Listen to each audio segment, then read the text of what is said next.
있었으니 그는 여로함의 아들이요 엘리후의 손자요 도후의 증손이요 숲의 현손이더라.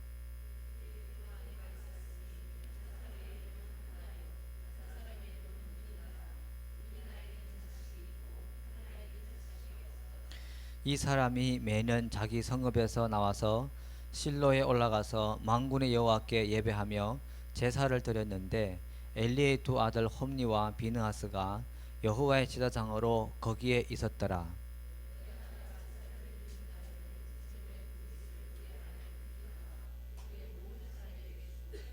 한나에게는 갑절을 주니 이는 그를 사랑함이라. 그러나 여호와께서 그에게 임신하지 못하게 하시니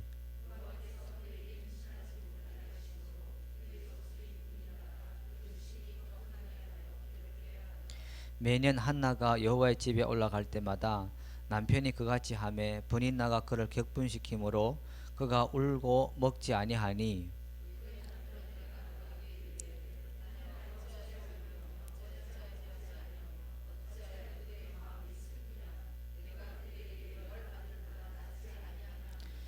그들이 실로에서 먹고 마신 후에 한나가 일어나니 그때 제사장 엘리는 여호와의 전 문설주 곁 의자에 앉아 있었더라. 서원하여 이르되 만군의 여호와여 만일 주의 여종의 고통을 돌보시고 나를 기억하사 주의 여종을 잊지 아니하시고 주의 여종에게 아들을 주시면 내가 그의 평생에 그를 여호와께 드리고 삭도를 그의 머리에 대지 아니하겠나이다.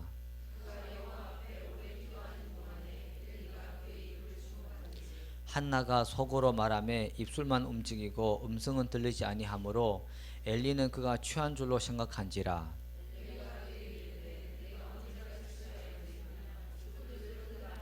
한나가 대답하여 이르되 내 주여 그렇지 아니하니이다. 나는 마음이 슬픈 여자라 포도주나 독주를 마신 것이 아니요 여호와 앞에 내 심정을 통한 것뿐이오니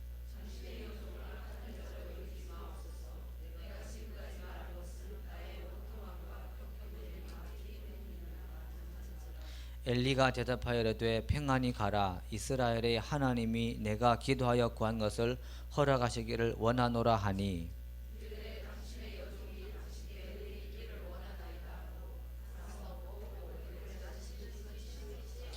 그들이 아침에 일찍 일어나 여호와 앞에 경배하고 돌아가 라마의 자기 집에 이르니라.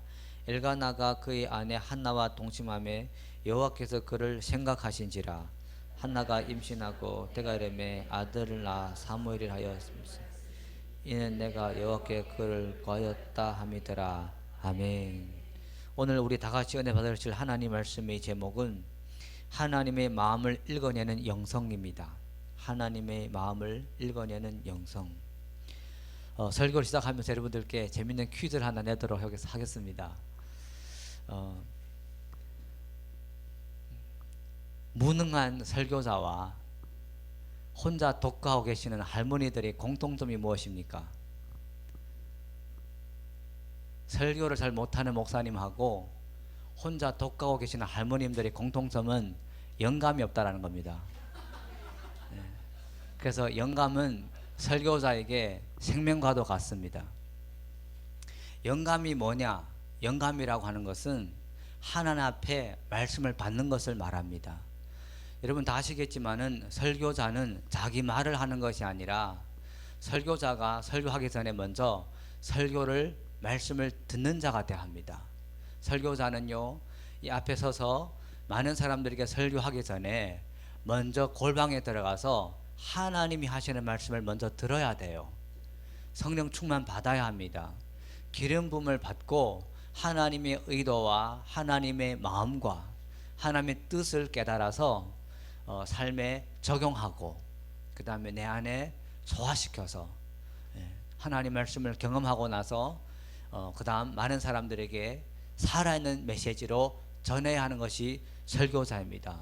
그러므로 설교자에게 영감은 절대적으로 중요합니다. 할렐루야. 근데요, 설교자에게만 그렇게 했습니까?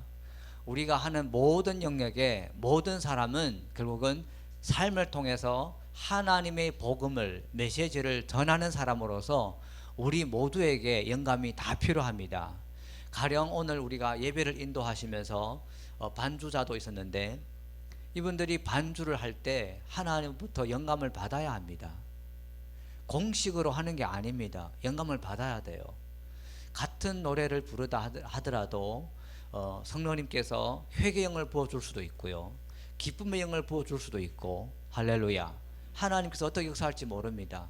그러므로 우리가 옛날의 관습대로, 옛날의 습관대로, 옛날에 했던 대로 행하는 것이 아니라 적절한 시기에 적절한 때에 하나님의 감동을 적절하게 받아서 그 뜻을 풀어내야만이 우리가 하나님 사역을 잘하는 것인 줄 믿습니다. 우리 중에 아마도 부모님들이 계실 것입니다. 부모님들은 자녀를 양육할 책임이 있죠. 그래서 하나님께서 다스리는 이 가정은 부모가 먼저 골방에서 하나님 앞에 기도하고 하나님의 감동을 받고, 그 다음 식탁에서 하나님이 주시는 감동을 자녀들에게 전달해야 합니다. 그러므로 어떤 의미에서 부모는 선지자이고 부모님은 설교자예요. 아멘입니까? 우리 중에 예술하는 사람들, 음악하는 사람들, 혹은 대학생들, 창업하신 분들, 어떤 영역에 있든 우리가 인간관계 가운데 많은 결정을 해야 하지 않습니까? 그런 결정을 하기 전에 먼저 사람과 미팅하기 전에 하나님을 먼저 만나야 되고요, 그 다음에 하나님으로부터 음성을 듣고 인도를 받는 것이 얼마나 중요한지 모릅니다. 오늘 이 본문의 말씀을 보면 먼저 시대 배경을 좀 설명드릴게요. 이 사무엘상 1장은 그러니까 사무엘 시대는요, 사사시대입니다. 사사시대는 어떤 시대인가? 사사기 2장 7절에서 10절을 보면 이런 말씀이 있습니다. 우리 한번 사사기 펼쳐볼까요? 사사기 2장 7절에서 10절까지입니다.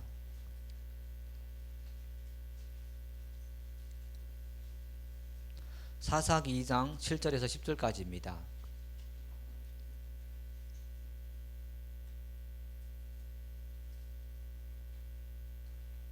제가 읽어드리도록 하겠습니다. 백성이 여호수아가 사는 날 동안과 여호수아 뒤에 생존한 장로들 곧 여호와께서 이스라엘을 위하여 행하신 모든 큰 일을 본 자들이 사는 날 동안에 여호와를 섬겼더라. 여호와의 종 눈의 아들 여호수아가 110세에 죽음에 무리가 그의 기업의 경내 에브라임 산지 가스산 북쪽 딥낫 헤레스에 장사였고, 그 세대의 사람도 다 그 조상들에게로 돌아갔고, 그 후에 일어난 다른 세대는 여호와를 알지 못하며 여호와께서 이스라엘을 위하여 행하신 일도 알지 못하였더라. 아멘. 여호수아와 이스라엘 백성들의 지도자인 여호수아와 그 시대 장로들, 지도자들이 살아있을 동안에는 이스라엘 백성들이 하나님을 잘 섬겼습니다. 그러나 여호수아가 죽고 여호수아 세대의 장로님들이 다 돌아가신 후에는 다른 세대가 일어났는데, 그 다른 세대는 시간으로 다른 세대가 아니라 질적으로 속성에 있어서 다른 세대인 거예요. 그러니까 그전에는 하나님을 아는 세대였는데 이 세대가 죽고 나서 하나님을 모르는 세대가 일어난 겁니다. 그러다 보니까 사사기서 이 마지막 장 마지막 절에 가보면 이런 말씀이 있어요. 제가 읽어드릴게요. 21장 25절입니다. 그때 이스라엘에 왕이 없으므로 사람이 각기 자기의 소견에 옳은 대로 행하였더라. 그러니까 사사시대는 어떤 시대인가? 소위 말하면 암흑시대입니다. 하나님의 계시가 없고 하나님 말씀이 없는 시대입니다. 그들에게는 왕이 없어요. 첫 번째는요, 이 마음속에 만왕의 왕이신 여호와 하나님이 마음속에 없어요. 그 다음에 두 번째는요, 하나님의 마음을 가진 보이는 다스리는 왕이 없는 거예요. 왕이 없으니까 법이 없어요. 법이 없으니까 사람들이 무법천지로 제멋대로 행하는 것이 그 시대입니다. 이런 시대에 한 가정이 있는데 우리 그 가정을 볼까요? 자, 사무엘상 1장 1절을 보겠습니다. 에브라임 산지 라마다임 소빔에 에브라임 사람 엘가나라 하는 사람이 있었으니 그는 여로함의 아들이요 엘리후의 손자요 도후의 증손이요 숲의 현손이더라. 그에게 두 아내가 있었으니 한 사람 이름은 한나요 한 사람 이름은 브닌나라. 브닌나에게는 자식이 없고 한나에게는 자식이 있고 한나에게는 자식이 없었더라. 아멘. 1절에 보면요, 한나의 남편 족보가 나옵니다. 족보가 나오는데, 엘가나의 족보가 나오는데요, 이 족보를 우리가 보면 역대상 6장에 가보면 이 족보가 나오는데, 다시 나오는데요, 이 한나의 남편 엘가나의 가문은 어떤 가문인가 하면 레위 지파입니다. 그들은 성전에서 하나님을 찬양하는 가문이에요. 그러니까 솔로몬이 성전을 지었을 때 레위인 중에 성전에서 반차에 따라 하나님을 찬양하고 노래하는 예배팀의 이 자손이 엘가나인 겁니다. 그러니까 우리 지금 말로 말하면 교회에서 찬양 인도를 하는, 예배팀을 총 담당하는 담당 찬양 목사인 거죠. 근데 여러분, 이 목사가 이 하나님을 섬기는 전임 사역자 가문의 자손이 아내가 몇 명인가? 2명이에요. 이 말을 우리 현대말로 표현하면 이렇습니다. 어느 대형교회 4대 목사 가문의 손자 목사가 외도하여서 밖에 가정이 따로 있다 하더라. 여러분, 이 얘기를 들었을 때 정상입니까? 비정상입니까? 비정상이죠. 근데요, 이게 이런 얘기를 들어도 아무렇지도 않은 시대인 거예요. 상상이 갑니까? 매일마다 강례상에 서서 하나님의 말씀을 전파하는 목사가 1세대도 아니고 벌써 3대, 4대 목사 가정이에요. 그런데 아내가 여러 명 있다더라. 그리고 사생아도 있다 하더라. 이런 얘기를 들었는데도 아무런 가책이 없고 정상이 되는 비정상 시대가 사무엘상 1장 이 시대입니다. 이런 시대에 살고 있는 거예요. 근데 아내가 2명입니다. 자, 2절 볼까요? 거기에 2 아내가 있었으니 한 사람의 이름은 한나요, 한 사람의 이름은 브닌나라. 순서를 보겠습니다. 한나가 앞에 있죠, 그렇죠? 2 아내가 있는데 한 사람은 한나요, 그 다음 사람은 브닌나입니다. 근데 후반절에 보면요, 순서가 바뀝니다. 브닌나에게는 자식이 있고 한나에게는 자식이 없었더라. 분명히요, 첫 번째 원처가 누군가 하면 한나예요. 근데 한나에게 자녀가 없어요. 아이가 없어요.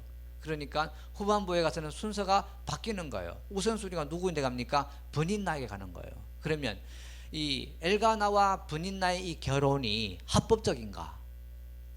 정통이 있나 하는 것이죠. 내가 어떤 목적을 도달하고 하는데 그 목적을 도달 못했을 때, 내가 인간적인 어떤 방법을 취하여서 육신의 힘으로, 인간의 힘으로 어떤 방법을 도달했을 때 그것은 합법적인가 하는 것이죠. 이 당시에 자녀를 갖는다는 것은요, 중요한 시기입니다. 문화적으로 여인이 자녀를 못 낳는다. 그 당시에 사람들은요, 율법에 근거하여서 이런 여자는 아마 저주받았을 거야 라고 짐작을 합니다. 왜요? 아이를 갖고 못 갖고는 하나님의 권한에 있거든요. 생명이 하나님 손에 달려있거든요. 할렐루야. 여러분, 병원에 가보면요, 이 심장 이식 수술하는 그런 의술이 있지 않습니까? 의사 선생님이 심장 이식 수술을 해요. 근데 성공적으로 수술을 잘했어도 심장이 뛰고 안 뛰고는 신의 영역입니다. 그건 의사들이 다 알고 있어요. 의학적으로 이식 수술 너무나 잘 완벽하게 했는데도 심장이 안 뛸 수 있는 거예요. 그래서 캐나다의 속담 이런 말이 있다고 합니다. 병은 하나님 고치고 치료비는 의사가 가져간다. 생명이 하나님께 있는 거예요. 아이를 낳고 못 낳고도 하나님 손에 달려 있는 것입니다. 그런 거예요. 근데 한나가 아이를 가지지 못했습니다. 근데 문제는 매년마다 이 가정이 성전에 가서 그래도 하나님께 예배를 드려요.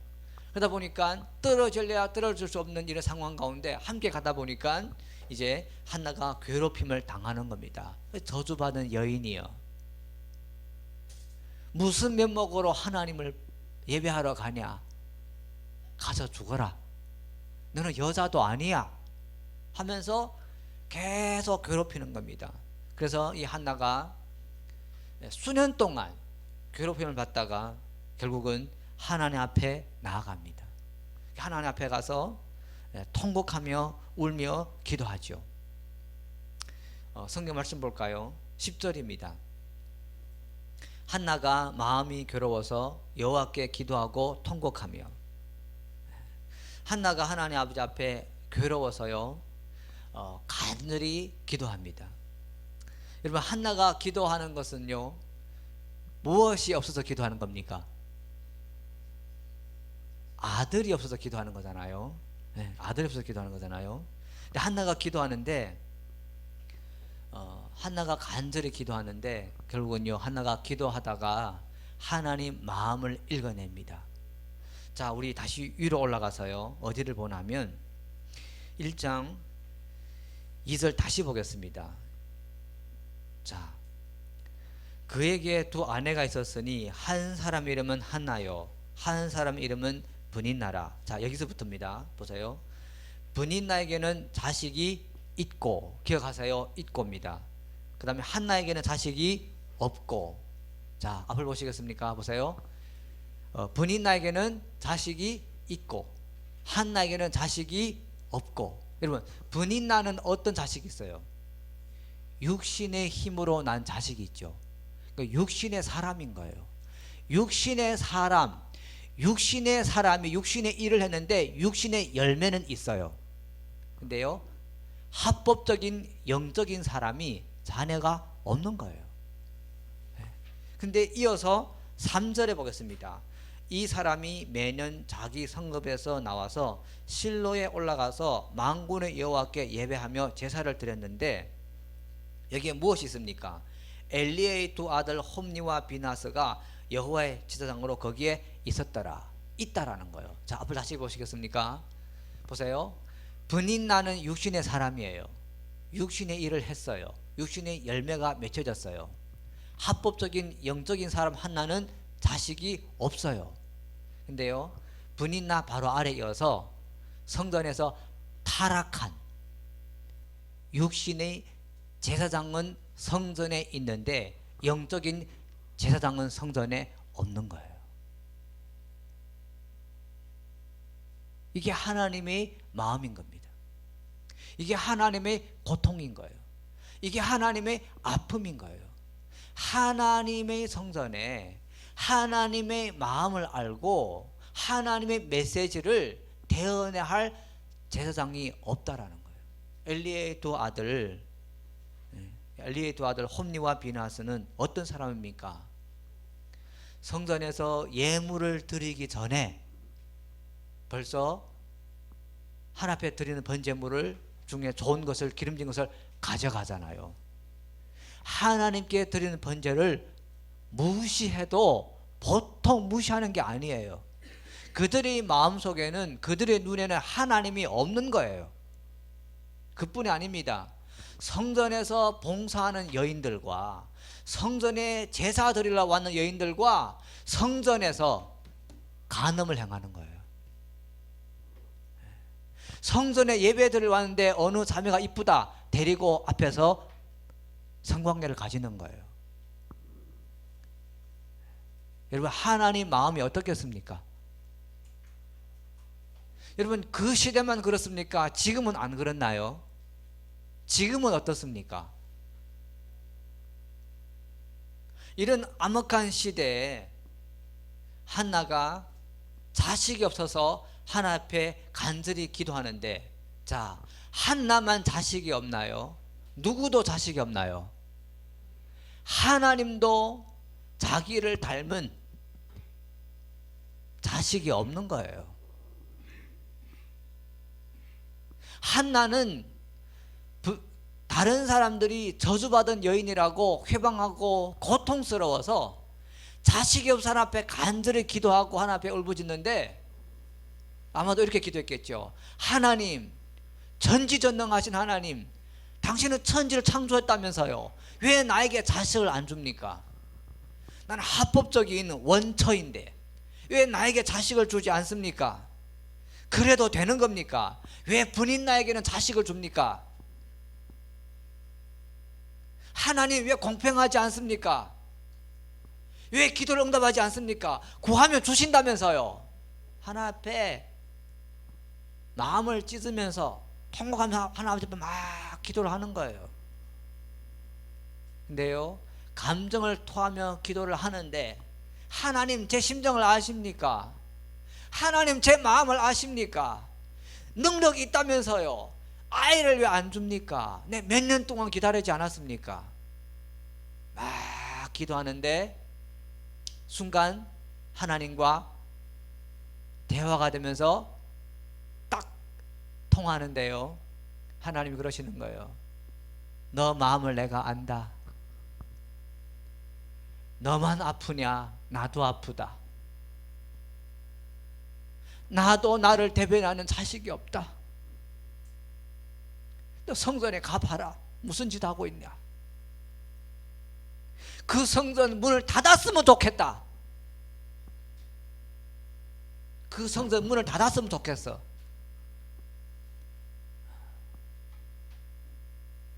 한나가 처음에는 자기 고통 때문에 하나님 앞에 나아갔는데 하나님 앞에 하나님과 변론하면서 기도하다가 하나님 마음이 자기보다 더 찢어지는 것을 경험했습니다.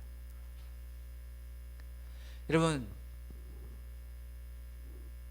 이게 신앙입니다. 하나님 마음을 읽어내는 것이 참된 신앙인 줄 믿습니다. 결국 한나가 기도가 바뀝니다. 어떻게 바뀝니까? 11절 보겠습니다. 여러분, 10절과 11절 사이에는 긴 시간의 부르짖음의 기도가 있었어요. 근데 10절과 11절은 다릅니다. 10절은 한나가 본인이 자식을 얻기 위하여서 하나님 앞에 부르짖고 기도하다가 11절 되었을 때는 한나가 자기 자식을 위한 것이 아니라 하나님을 대변할 수 있는 영적인 제사장, 영적인 선지자, 하나님의 영적인 자식을 위해서 기도를 시작합니다. 11절 보겠습니다. 서원하여 이르되 만군의 여호와여, 만일 주의 여종의 고통을 돌보시고 나를 기억하사 주의 여종을 잊지 아니하시고 주의 여종에게 아들을 주시면 내가 그의 평생에 그를 여호와께 드리고 삭도를 그의 머리에 대지 아니하겠나이다. 하나님, 당신이 만약 나에게 아들을 준다면 나는 그 아들을 당신께 드리겠습니다. 삭도를 머리에 대지 않겠습니다. 당신의 원하는 아들을 제가 만들어 드리고자 원합니다. 결국 두 사람이 하나님과 한나가 통한 거죠. 한나가 하나님의 마음을 대변하고 하나님의 필요를 알고 그 시대의 필요를 알고 성전의 필요를 알고 왕이 없어서 사람들이 무법천지로 행하는, 하나님을 모르는 그 세대 가운데 하나님을 아는 그 아들, 제사장, 선지자를 위해서 한나가 하나님의 아들을 얻기 위해서 기도를 합니다. 그리고 그 아들을 주님께 드리겠다고 서원을 합니다. 근데요, 성전에 있는 엘리 제사장은 하나님과 한나 사이에 교제가 이루어지는 것을 읽어내지 못합니다. 그리고는요, 술 마셔서 취한 줄로만 압니다. 여러분, 방탕한 술 취함과 성령 충만함은요 비슷한 현상이 있지 않습니까?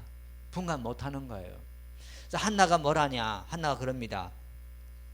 내 주여, 나는 마음이 슬픈 여자라 포도주나 독주를 마신 것이 아니요 여호와 앞에 내 심정을 통한 것 뿐이오니. 심정을 통했던 거예요. 그리고 한나는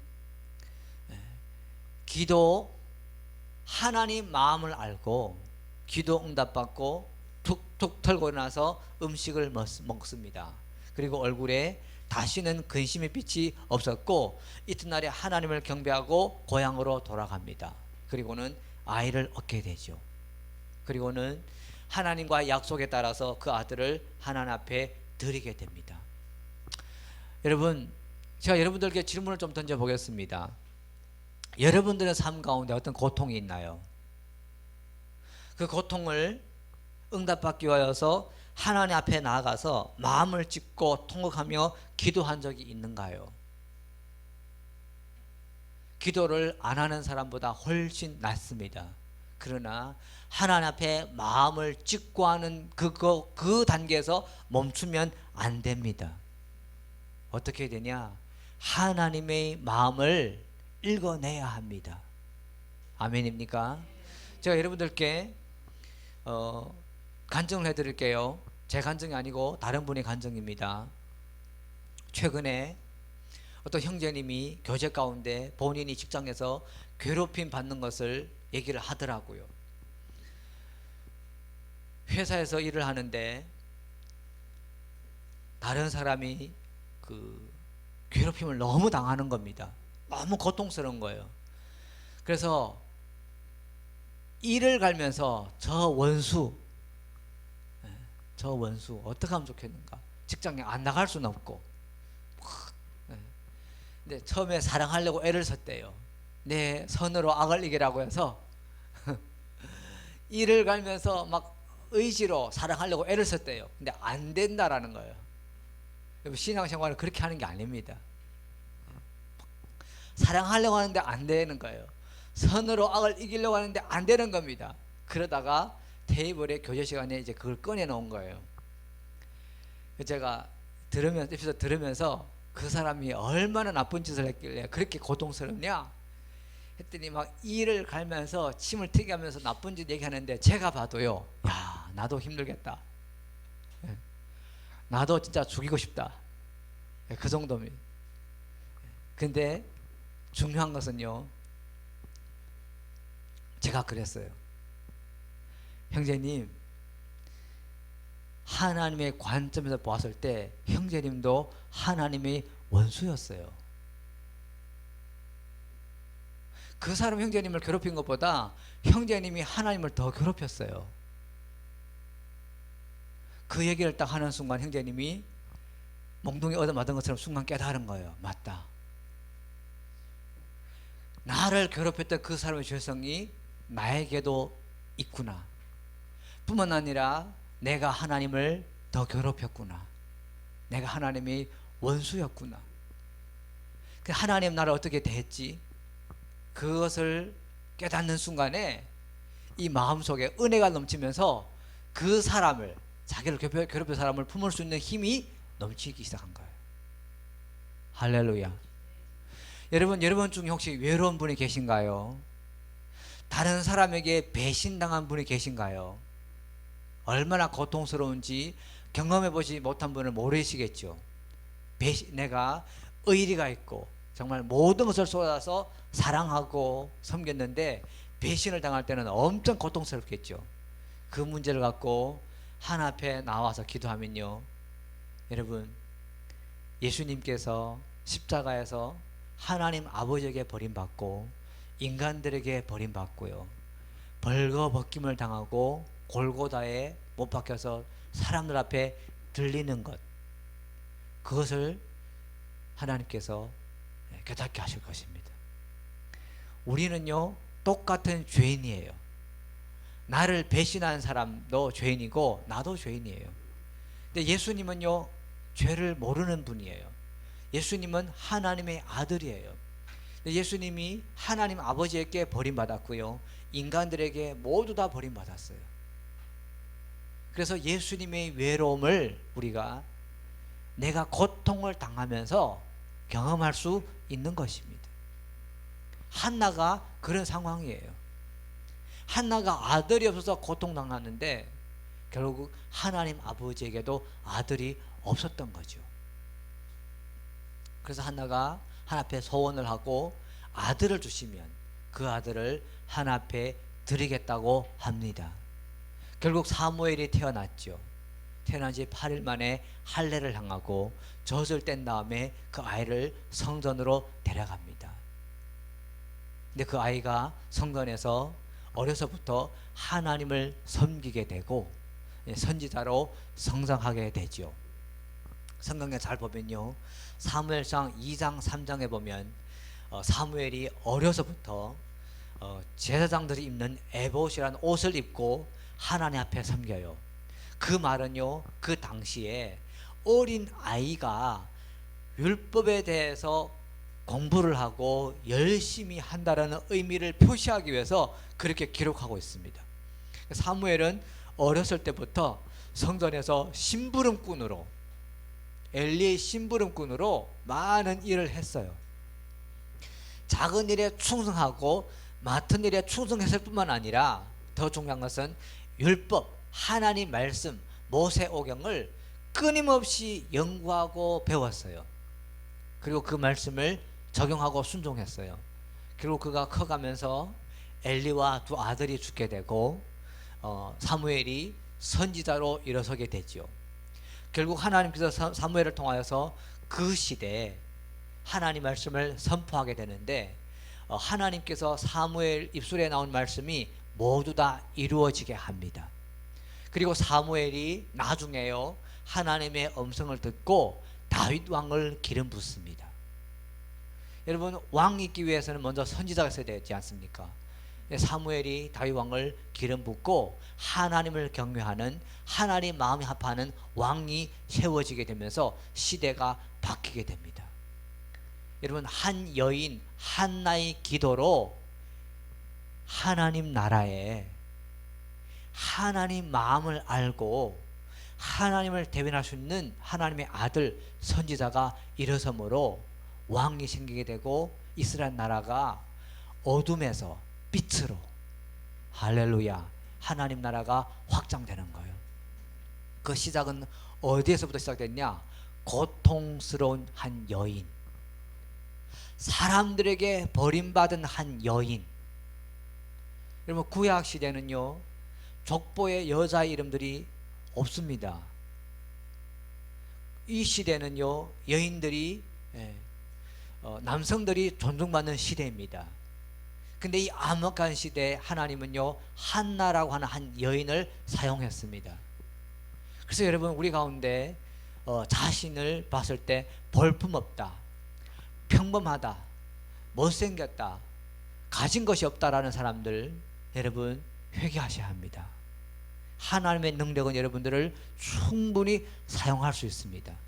아멘입니까? 다만 내가 하나님 앞에 나가냐 나가지 않냐, 거기에 달려 있는 거예요. 여러분, 저는 오늘 저녁에 여러분들께 긴 시간 설교할 계획을 하지 않았어요. 짧은 설교를 하기 원해요. 그러나 설교가 짧든 길든 중요하지 않아요. 중요한 것은 우리가 하나님 마음을 읽어내야 합니다. 아멘입니까? 그리고 하나님의 필요에 내가 반응해야 합니다. 그리고 하나님과 시대를 맞추고 눈길을 맞추고 발걸음을 맞추고 하나님의 뜻을 따라가야 할 줄 믿습니다. 저는 오늘 여러분들께 꿈을 심어주러 왔어요. 비전을 심어주러 왔습니다. 아멘입니까? 여러분, 하나님은 지금 무엇이 필요합니까? 기도하는 여인이 필요한 거예요. 아멘입니까? 하나님은 마음을 찢는 기도하는 사람이 필요한 거예요. 하나님은요 아들이 필요한 거예요. 하나님 마음을 대변하는 아들이 필요한 겁니다. 우리는 지금요 암흑 시대에 살고 있어요. 예수님 올 때가 정말 가까웠습니다. 정말 가까웠어요. 왜 이런 얘기를 하냐? 전 세계가 이제는요 서서히 이제 지폐를 사용하지 않습니다. 가상화폐를 사용하게 되고요, 이제 카드를 사용하잖아요. 나중에 칩을 사용하겠죠. 지금 이 코로나로 인해서 지금 이 백신을 맞고 있잖아요. 통제 시대가 이제 점점 들어가는 거예요. 그럼 백신이 계시록 13장에서 말하는 666표이냐? 백신이 666표라고 말할 수는 없습니다. 그러나 분명한 것은 그 단계로 가는 과정 중에 있어요. 그리고 이것이 점점점 쪼여들어서 결국은요 나중에 전 세계가 전체주의로 통제하는 시대가 온다라는 겁니다. 여러분, 저는 백신을 안 맞았어요. 1차도 안 맞았습니다. 이후에도 안 맞을 거예요. 지금 마트 못 갑니다. 백화점 못 갑니다. 저는 포항으로 오는 KTX 티켓을 구매하고 나서 인터넷 검색해 봤어요. KTX는 탈 수 있냐 없냐. 그런 시대가 온 거예요. 그런 시대가 온 겁니다. 지금 말세가 가까웠습니다. 어떻게 해야 되냐? 어떻게 해야 됩니까? 영적으로 깨어 있어야 합니다. 할렐루야. 깨어 있어야 합니다. 말세가 다 되었어요. 말세가 다 되었어요. 자유가 없어요. 통제하려고 합니다. 안전이란 명목으로 통제하는 시대가 다가왔죠.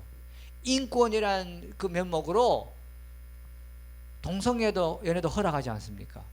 아침에 일어났는데 남자인데 나 여자 되고 싶다면 여자 되는 거예요. 그리고 여자 목욕탕 가고,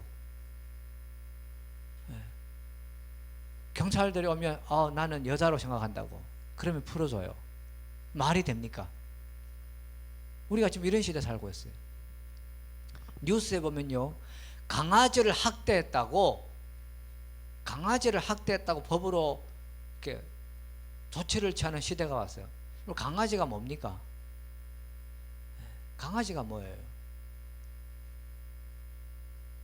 얼마나 많은 사람들이 지금 힘들어하고 있는데요. 지금은 강아지가 사람보다 더 위에 올라왔어요. 완전히 개판이에요.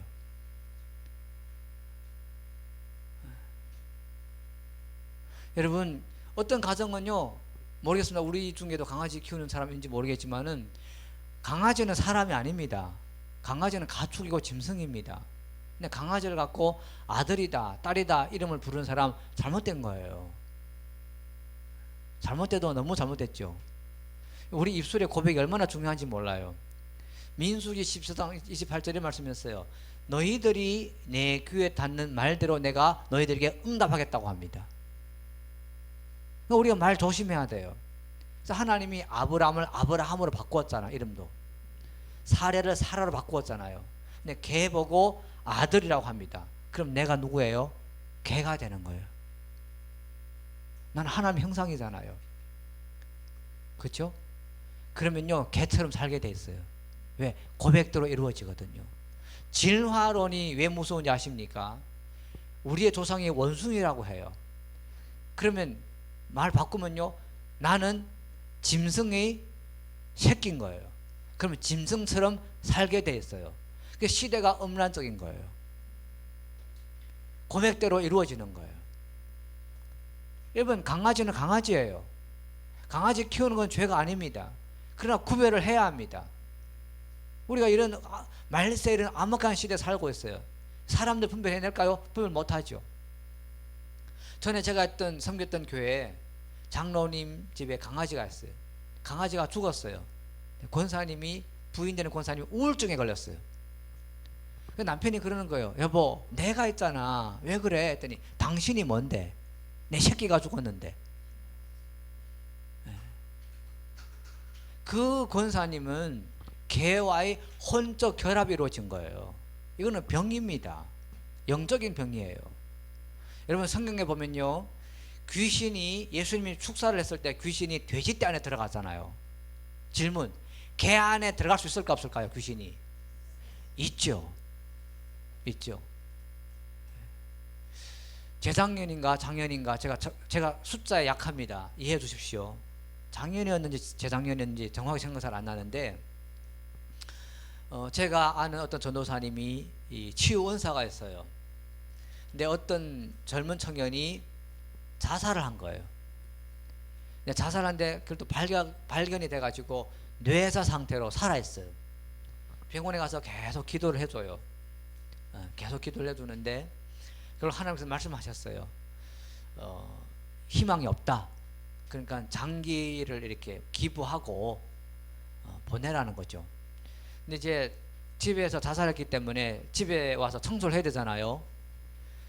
기도하시는 사람이 집을 갔죠. 근데 강아지를 딱 보는데 강아지 안에 자살의 영이 들어앉아 있는 겁니다. 근데 그 강아지는 어떻게 됐냐?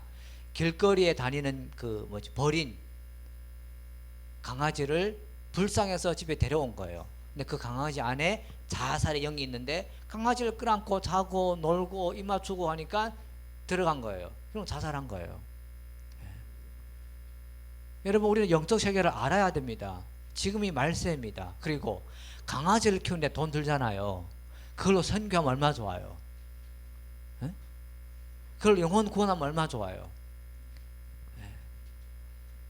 그래서 저는 이렇게 말씀드리고 싶습니다. 우리 중에 혹 강아지를 키우는 사람이 있으면 그 강아지 죽고 나면 더 키우지 마세요. 왜? 그 강아지하고 정이 들거든요. 제 말 맞죠? 우리는요 할 일이 많아요. 그럼 제가 머리를요 잘랐어요. 아마 은지사님도 물어볼 거예요. 왜 잘랐는가고. 제가요 솔직하게 말씀드릴게요. 아침 저녁으로 머리 감고 들어가는 시간이 길어요. 그래서 이건 아니다. 내가 말씀 보고 기도하는 시간도 부족한데 머리 감고 들어야 하고 수십 분 쓰는 자체가 이게 비본질적인 겁니다. 그래서 이건 아니다 싶어서 머리를 확 밀어버렸어요. 머리에 할례를 해놨어요. 그리고 말씀 기도에 집중한다. 본질에 집중한다. 우리는 말세거든요. 말세 때 우리가 뭘 해야 되냐? 하나님 마음을 읽어내야 돼요. 하나님의 필요를 읽어내야 돼요. 그리고 하나님의 의도에 따라서 기도하고 부르짖어야 돼요. 아멘입니까? 부르짖어야 돼요. 예. 교회를 위하여서, 영혼을 위하여서. 여러분들이 사회생활을 할 때 본인뿐만 아니라 옆 사람들 위해서 중보 기도하지 않습니까? 하나님 마음을 읽어내고 영감을 갖고 기도해야 돼요.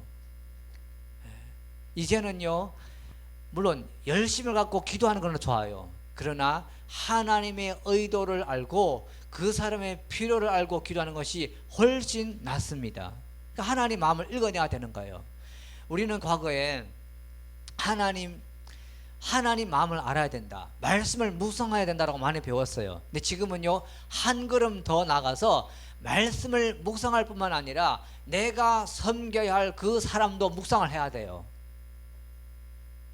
이게 무슨 뜻인가? 이게 무슨 뜻인가 하면요, 하나님 말씀을 묵상하면요 하나님 마음을 알게 되잖아요.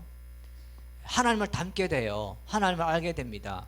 그리고 하나님도 나를 얼마나 사랑하는지 하나님의 위로와 격려의 말씀 많이 듣게 돼요. 근데요 내 주변 사람들을 묵상하면 그 사람의 필요를 읽어낼 수 있어요.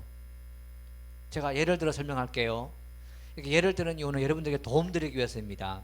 예를 들어서요, 우리 중에 어떤 사람이 다른 사람에게 인정받고 싶은 욕구가 엄청 강력해요. 그러니까 말만 하면 자기를 높여. 자기를 높여요. 그 사람 안에는 무엇이 있죠? 굶주림이 있는 거예요. 어떤 굶주림이 있죠? 인정받고 싶은 욕구에 굶주림이 있는 거예요. 왜 그럴까? 간단해요. 어렸을 때 부모로부터 인정을 받지 못했으니까 굶주린 상태에 있는 거예요. 그럼 우리가 어떻게 해야 돼요?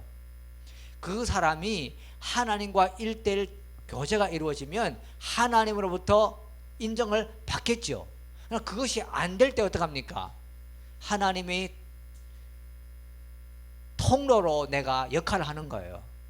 하나님께서 당신을 사랑하십니다. 아멘입니까? 특별히 실수했을 때 괜찮아요. 당신은 여전히 사랑받기 위해 존재하는 사람이에요.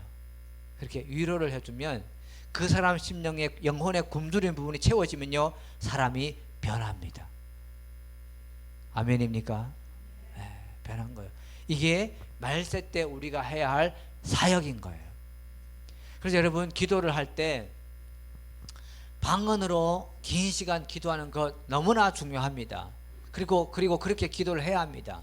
그리고 기도를 방언으로 2시간이고 3시간이고 기도를 하잖아요. 영이 맑아져요. 그 다음부터는요 하나님 마음을 읽어내야 합니다. 여러분 안에 있는 고통이 하나님 안에도 같은 고통이 있어요.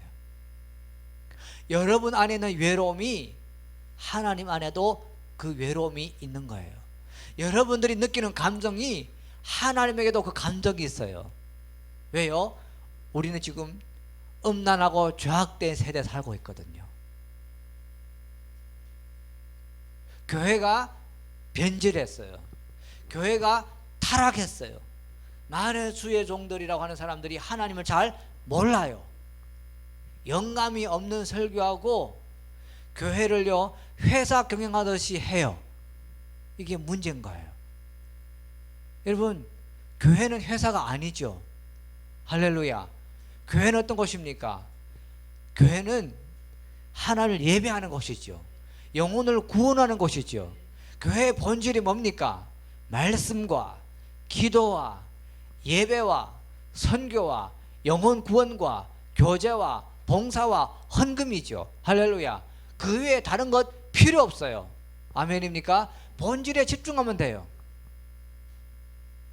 제가 오늘 KTX 내렸는데 목사님 차에 올라탔더니 목사님 그러시더라고요. 우리 교회 여전합니다. 어떻습니까? 했더니 뭐 별거 없어요. 말씀과 기도와 예배밖에 없어요. 제가 있을 거 다 있네요. 그거면 전부입니다.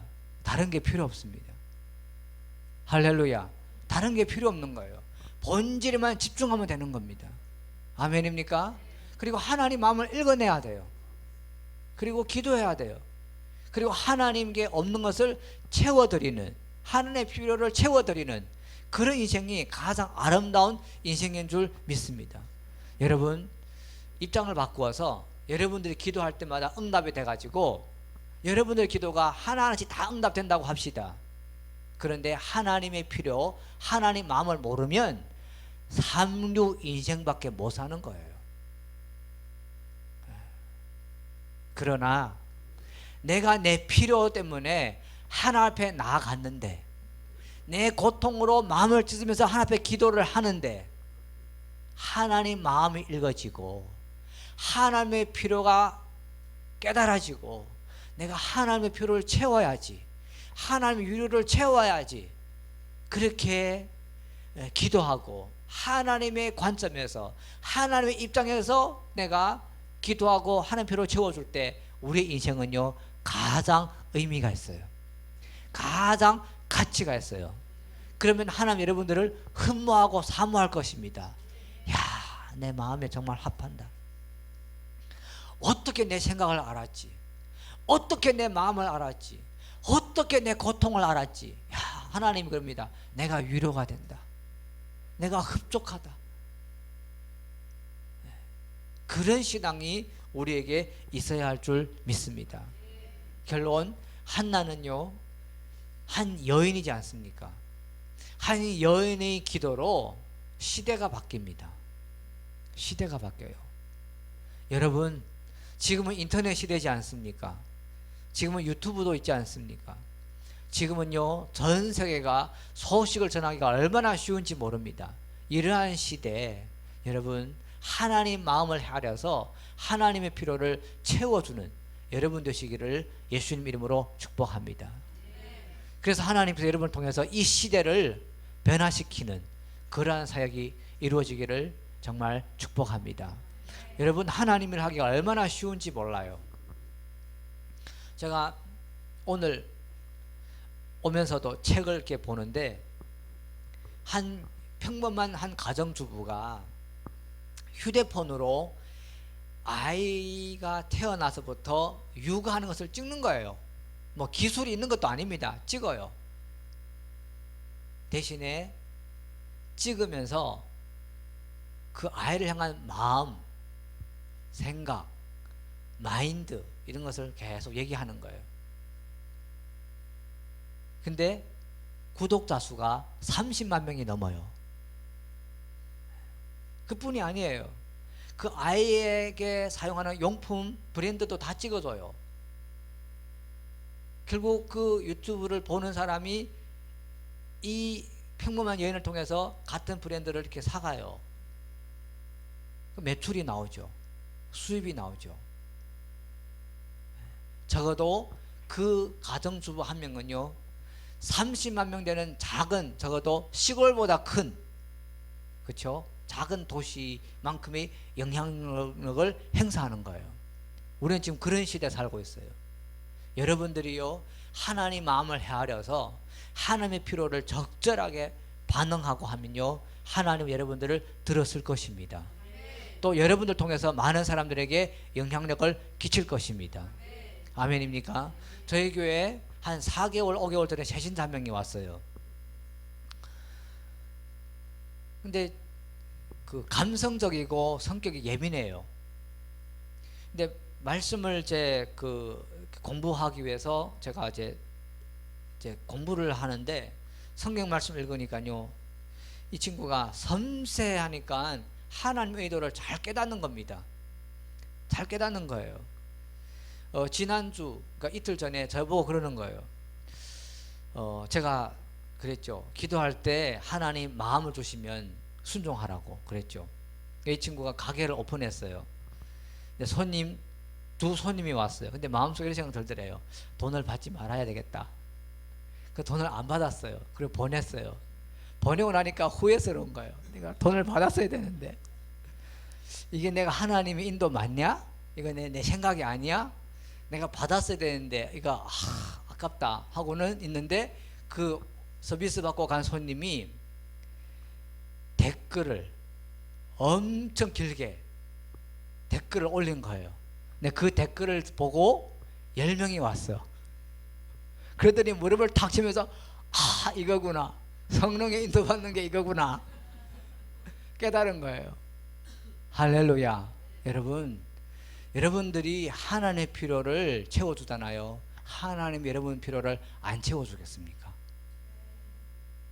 아멘입니까? 하나님과 동거하십시오. 하나님과 동락하십시오. 하나님과 동행하십시오. 그러면요 하나님과 동역하게 돼요. 그리고 하나님과 함께 영광을 누리게 됩니다. 여러분들은 평범한 삶을 거절해야 합니다. 이제는 평범한 삶을 거절해야 됩니다. 나 목사도 아닌데, 나 신학교도 안 다녔는데, 나는 평범한 가정주부인데. 아니요, 우리는요 크게 하나님의 일을 할 수 있는 조건이 다 갖추어져 있어요. 왜요? 사모하면 성령님이 임하시거든요. 성령님이 임하시고 인도하시면 모든 것을 초월합니다. 아멘입니까? 평범한 삶을 거절해야 됩니다. 자, 마지막으로 오늘 오면서 읽은 책을 여러분들께 설명드릴게요. 제가 몇 년 전에 중국에서 목회할 때 어떤 분이 저에게 책 한 권을 소개해 줬어요. 그 제목이 기적의 사과입니다. 기적의 사과. 이랜드에 다니는 어떤 형제님이 저에게 선물해 줬어요. 저는 농민이 아니잖아요. 사과 농사하는 사람이 아니잖아요. 그 책을 제 꼬지에 꼽아놨어요. 그리고 안 봤어요. 그리고 한 1년 지나고 2년 지나고 목회하다가 제가 탈진했어요. 1년 동안 우울증 때문에 고생을 많이 했어요. 그러다가 제가 책꽂이에서 그 책을 우연히 보고 꺼내서 부담 없이 읽어야 되겠다고 읽는데, 그 책을 통해서 제가 하나님부터 계시를 받았어요. 그리고 우울증이 치유되고 탈진 증상에서 회복됐어요. 그 내용이 뭐냐, 여러분들께 설명드리겠습니다. 일본에서 한 남성이 결혼을 했어요. 본인 집에 사과 농사하는 집이고 아내 집에도 사과 농사하는 집이에요. 근데 매년마다 농약을 치는데 아내가 이 알레르기, 농약 반응 때문에 농약 치고 나면 앓는 겁니다. 근데 사과 농사하기 위해서는요 1년에 한 13번 농약을 쳐야 됩니다. 엄청 많이 치는 거죠. 그러니까 아내가 계속 아프니까 어떡할까 고민하다가 이분이 도서관에 가서 농사에 관한 책을 보다가 우연히 자연농법이라는 책을 발견하게 됩니다. 근데 그것도요, 그 책을 그대로 발견한 것이 아니라 다른 책을 어떻게 꺼내다가 책이 떨어져서 바닥에 떨어졌는데 지저분해진 거예요. 그러니까 그 지저분한 책을 다 구매하는데 그 책 중에 자연농법이라는 책이 있었던 겁니다. 집에 가져가서 보는데 농약을 치지 않고 농사하는 방법. 그래서 이분이 장인 어르신 동료를 거쳐서 자기 집에 이제 사과 나무에다가 농약을 안 치기 시작한 겁니다. 그 다음부터 이 가정은요 밑바닥을 치기 시작해요. 9년 동안 나무가 꽃이 안 핍니다. 그 집 딸이 태어나서 초등학교를 가는데 학교에서 글을 써요. 딸이 이렇게 글 씁니다. 우리 집에는 사과 재배하는 농사를 합니다. 그러나 저는 태어나서 우리 집에 사과를 한 번도 먹어본 적이 없습니다. 그리고는요 이웃들이, 가족들이 다 버립니다. 바보라고 하고 미쳤다고 하고 제정신이 아니다라고 하면서 다 유명합니다. 먹을 양식이 없어서 술집에 가서 서빙하고 일을 해요. 그러다가 나중에는요, 절망해서 자살을 하려고 산에 올라갑니다. 산에 올라갔는데요, 어떤 나무를 봤는데 엄청 싱싱한 거예요. 나무가 열매가 맺혀 있는 거예요. 그래서 그 나무 밑에 흙을 파서 막 먹어요. 맛을 봐요. 그리고는요, 순간 계시가 옵니다. 여러분, 사람은요, 벼랑 끝에 서면요, 계시가 오게 돼 있어요. 그래서 평상시에 벼랑 끝에 계속 서 있는 훈련을 해야 돼요. 저는요, 감사해도 그런 훈련이 잘 돼 있어요. 감사해요. 하나님 은혜죠. 평상시에 자기를 벼랑 끝에 세우는 거예요. 한계에 세우는 거예요. 그러면요, 하나님의 계시가 계속 와요. 그 계시가 뭔지 아세요? 본질에 집중하는 거예요. 본질에 집중하는 거예요. 여러분들 삶 가운데 예를 들어서 쉽게 얘기하면 이런 거예요. 여러분 사업을 하는데 망했어요. 본질이 뭐죠? 예배, 기도, 말씀이에요. 아멘입니까? 이게 기초인 거죠. 본질에 집중하는 거죠. 그래서 이분이 계시를 받고 돌아옵니다. 돌아와서 농약을 안 쳤는데, 농약을 안 쳤어요. 근데 이 다른 집에 농약을 치니까 벌레들이 자기 집에 다 모여가지고 벌레 천국이 된 거예요. 근데 농약을 안 쳤는데 나무가 괴롭힘을 적게 받기 위해서 막 벌레를 잡아주고 풀을 뜯어주고 막 이렇게 얘기하는 거예요. 근데요, 진정한 자연농법은 하나님의 창조 원리에 따라서 인간적인 요소를 제거하는 거예요. 아멘입니까? 인위적인 행동을 제거하는 거예요. 여러분, 교회도 마찬가지입니다. 제가 깨달은 것이 그때 그 말씀 뭔가 하면, 교회에 인위적인 프로그램이 너무 많아. 교회에 인위적인 것이 너무 많아요. 다 없애야 합니다. 농약을 치잖아요. 그러면요, 화학 농약 덩어리가 되는 거죠. 그렇지 않습니까? 농약을 치면요, 나무가 자가 면역력이 사라져요. 야생이 아니라 이거는 농약 때문에, 이것은요, 농약 덩어리가 되는 거예요. 화학 약품 덩어리가 되는 거예요. 왜 농약을 치겠어요? 고생하기 싫은 거예요. 사람들이 풀을 뜯는 것이 얼마나 힘듭니까? 고생하기 싫어서 농약을 치는 거예요. 또 하나, 생산을 많이 늘려서 사실은요, 작품을 갖고 상품화했기 때문에 문제가 되는 거예요. 교회는요, 모든 성도님들이 하나님의 자녀지 않습니까? 하나님의 형상이지 않습니까? 모두 다 하나님이 유니크하게 창조한 작품이에요. 근데 교회는요, 성도님들을 상품처럼 찍어내려고 해요. 교회 딱 들어오면요, 새신자반, 그 다음에 뭐 있죠? 뭐 제자훈련 1단계, 2단계, 3단계, 완전히 이거는 공상이에요. 착각 찍어내는 상품이 됐어요. 교회가 기업처럼 성장하기 위해서 농약을 치는 거예요. 농약을 치는 거예요. 근데 이분은 이제 농약을 안 치니까 9년 돼가지고 다 망했죠. 먹을 양식도 없고, 다 전기세도 못 내고, 애들 학비도 못 내고, 완전히 밑바닥을 칩니다.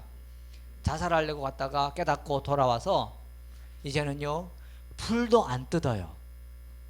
벌레도 안 잡습니다. 인위적인 것을 모두 다 제거해 버립니다. 할 일이 없어요. 여러분, 할 일이 없으면 사람들은요, 더 두렵고 당황스러워합니다. 교회 왔는데 봉사할 게 없어. 뭐 하라고 시키지도 않아. 불안한 거야. 사람들이 불안한 거예요. 프로그램이 없어. 불안한 거예요. 네, 말씀과 기도와 예배만 집중하면 되는데, 불안한 거예요. 그러니까 뭔가 하려고 해요. 하면요, 하나님의 일을 방해하는 거예요. 여러분, 사람은요, 인격이 있지 않습니까? 성장 배경이 다르고, 상황이 다르고, 지문도 다르고 다 다른데 어떻게 똑같이 찍으려고 합니까? 그렇게 하면 안 되는 거죠. 그래서 인위적인 요소를 제거합니다. 그리고는요, 할 일 없잖아요. 이제 과수원에 가서 나무를 쓰다듬으면서 얘야 빨리 꽃 펴라 이렇게 얘기합니다. 나무와 대화를 해요. 나무와 인격적인 대화를 해요. 그러다가 제일 바깥쪽에 나무를 쓰다듬고 대화를 하는데 이웃이 보더니 드디어 미쳤구나. 드디어 미쳤구나. 돌았구나. 이웃이 보니까 창피하잖아요. 창피하니까요, 하던 말을 멈추었어요. 9년이 지나고 그 다음에 사과나무에 꽃이 피기 시작합니다. 왜 그런가 하면요, 나무 잎이 떨어지지요. 거름이 돼요. 토양이 됩니다. 그리고 풀이 자라죠. 썩어서 거름이 됩니다. 토양이 돼요. 이벌레가 이벌레 잡아먹고 이벌레가 이벌레 잡아먹고 자연적으로 순환이 되는 거예요. 개구리가 다니고요, 뱀이 다니고요, 풀이 사람의 가슴까지 올라오게 되고요. 완전히 자연 천국이죠. 근데 그 나무가 온실이 아니라 폭풍우 가운데 야생으로 노출이 되니까요, 면역력이 자라기 시작해요. 야성이 회복이 되면서 이제 나무에 열매가 맺히기 시작합니다. 근데 놀라운 것은요, 주인이 수치스럽게 생각했던 그 나무는 열매를 안 맺습니다. 안 맺어요. 왜? 주인이 수치스럽게 생각했기 때문입니다. 나무가 안 맺어요. 열매가 안 맺어요. 그러다가 이제 열매가 맺히잖아요. 그 집에 있는 사과는요, 탁 잘라 놓는데 2년 동안 안 썩습니다. 2년 동안 안 썩어요. 일본에 태풍이 왔어요. 80% 대부분 그 과수하는 나무가 뿌리채 뽑혀 날아갑니다. 근데 이 집에는요, 80%의 사과가 나무에 달려 있어요. 다른 집에는 나무채 뿌리가 뽑히는데 이 집에는 사과가 나무에 80%가 달려 있습니다. 여러분, 이게 하나님의 능력입니다. 아멘입니까? 우리는 어떻게 해야 되냐? 인간적인 요소를 제거해야 돼요. 아멘입니까? 무엇을 하든지 하나님 앞에 여쭤봐야 돼요. 그리고 하나님 마음을 헤아려야 돼요. 여러분, 본질에 집중하시기를 예수님 이름으로 축복합니다. 본질에 집중해야 돼요. 비본질은요, 잘라내야 돼요. 마음의 할례를 받아야 됩니다. 손발의 할례를 받아야 돼요. 아멘입니까? 감사항서는 우리 글로리아 교회가 교회로서는 자를 게 별로 없어요. 문제는 우리 성도님들이 이제 잘라야 됩니다.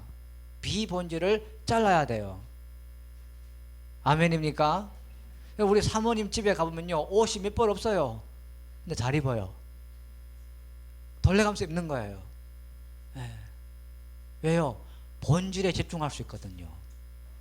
아멘입니까? 본질에 집중하거든요. 저도 자르려고 노력을 많이 해요. 이번에 머리도 잘랐어요. 머리를 자르고 왔는데 애들이 충격이 받았죠. 성도들도 충격받고.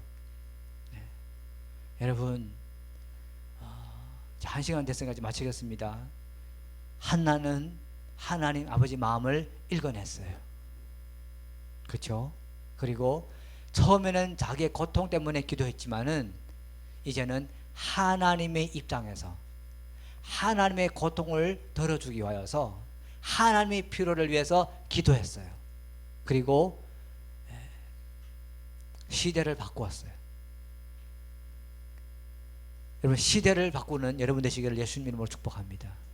인터넷 시대 충분히 가능합니다. 여러분, 돈을 위해 살지 마세요. 돈을 위해 살지 마세요. 세상에서 성공을 위해 살지 마세요. 사탄이 다 빼앗아 갑니다. 남는 게 없을 거예요. 어차피 우리는 이 세상을 떠날 사람들이에요. 가져갈 것이 없어요. 가져가지도 못합니다. 성경에서 뭐라고 합니까? 성경에서 이렇게 얘기합니다. 혼인집에 가는 것보다 초상집에 가는 게 더 낫다. 왜요? 죽은 사람을 딱 보면 본질이 보이거든요. 죽은 사람을 딱 보면 아, 나도 갈 때가 있구나. 무엇이 참된 것이고 무엇이 거짓된지 잘 알거든요. 아멘입니까? 최근에 10주 동안 베스트셀러로 잘 팔리는 책이 있어요. 코리아 트렌드 2020이라고 하는 책이 있어요. 서울대학교 교수님이 쓴 책입니다. 2022년 한국 사회, 경제, 문화, 사회 전망에 대해서 쓴 책입니다. 그 책에 보면요, 저자가 많이 받는 질문에 대해서 썼어요. 이분이 서울대학교 교수님이니까 매년마다 책이 베스트셀러가 되거든요. 사람들 물어봐요. 뭐 물어보냐면 10년 후에 한국이 어떤 변화가 있겠습니까? 물어봐요. 근데요, 이 저자가 하는 얘기를 딱 들으면서 제가 충격을 받았어요. 예수 믿는 사람인지 예수 믿지 않는 사람인지 모르겠는데 성경적인 답을 한 거예요. 제가 충격을 받았어요. 최근에 몇몇 성도님들 저에게 전화 와요. 목사님, 코로나 지나가겠죠? 코로나 지나고 나면 어떻게 변할까요? 이렇게 물어봐요. 근데 이 책 저자가 그럽니다. 사람들이 10년 후에 어떻게 변할 것인지 나에게 자꾸 물어보는데 정작 10년 후에도 변하지 않을 것이 무엇인지는 안 물어본대요. 자, 변화될 걸 알아서 뭐해? 변화될 건데 10년 후에도 변화 안 되고 20년 후에도 변화 안 되고 30년 후에도 변화 안 되는 것을 알고 붙들어야 되지 않겠습니까? 여러분, 무엇이 변화 안 되는 것입니까? 하나님은 변화 안 됩니다. 우리 인간은 다 죽습니다. 그 변화가 없는 거예요. 아멘입니까? 죽은 후에 심판이 있어요. 영혼이 안 변하는 것입니다. 우리는 언젠가 이 세상을 떠나게 됐어요. 천국 가든 지옥 가든 이거 영혼이 변하지 않는 것입니다. 이게 진리인 거예요. 여러분, 변하지 않는 것에 시간과 재정과 몸을 투자하십시오. 변할 것을 찾지 마시고 변하지 않은 것을 붙들어야 합니다. 아멘입니까? 여러분, 무엇이 변하지 않습니까? 믿음, 소망, 사랑 중에 제일은 사랑이라. 하나님 사랑하고 이웃 사랑하면 영혼을 잡는 거예요. 마태복음 7장에 뭐라고 합니까? 예수님 말씀에 순종하면 너의 인생을 반석 위에 짓는 것과 같고 하나님 말씀에 불순종하면 인생을 모래밭 위에 짓는 것 같다고 했어요. 언젠가 심판이 옵니다. 그때 우리 인생을 견딜 수 있게 하는 것은 하나님을 사랑하고 예수님을 믿고 그분 말씀에 순종하고 나가는 거예요. 끝으로 여러분, 정말 다시 한번 말씀드립니다. 한나처럼 하나님 마음을 읽어내시기를 예수님 이름으로 축복합니다. 여러분들에게 있는 그 고통이 하나님 마음을 읽어낼 수 있는 도구입니다. 그런 은혜가, 영감이 여러분들에게 있기를 예수님 이름으로 축복합니다. 아멘. 우리 찬양하고 기도할까요? 우리 찬양 마지막 곡 그 뭐죠? 하나님의, 제가 모르는 찬양인데 한번 불러보도록 하겠습니다.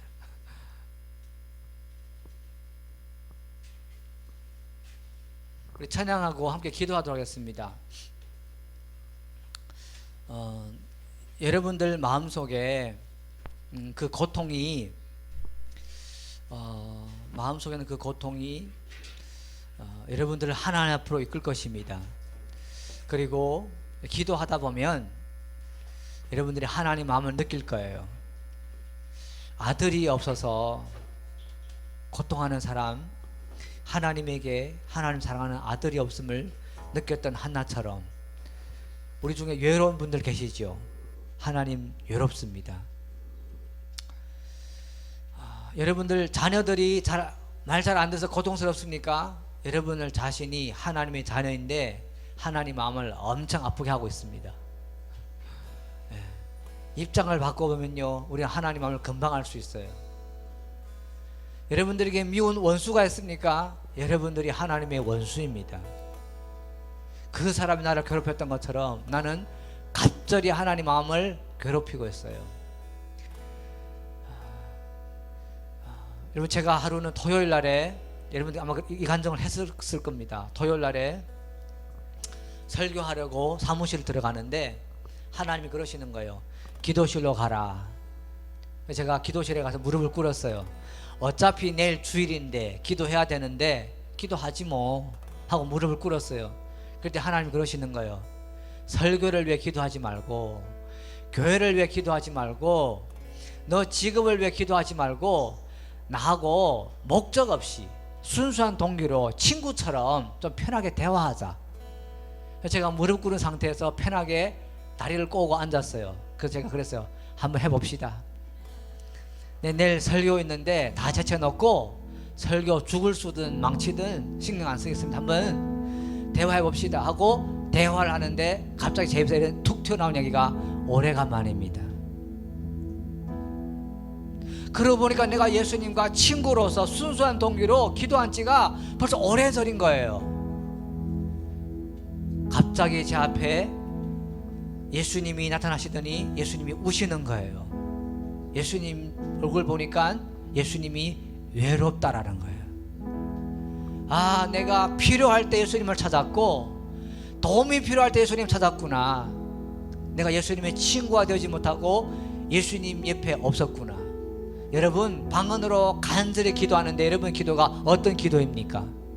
여러분들의 필요 때문에 기도하는 것입니까? 예수님의 필요를 채워주기 위한 기도입니까?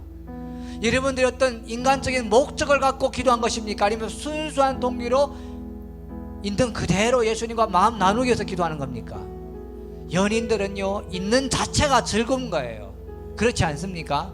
사랑하며 함께 있는 것이 즐겁고 대화하는 것이 즐거운 거예요. 여러분, 예수님에게도 마음에 정서적인 필요가 있어요. 하나님에게도 정서적인 필요가 있어요. 그것을 우리 읽어내야만 우리가 영적인 삶을 살 수 있는 것입니다. 이제는 방언으로 몇 시간씩 기도하는데 나를 위해서가 아니라 주님을 위해서 기도하시기를 바랍니다. 아멘입니까? 우리 찬양하고 함께 기도하도록 하겠습니다.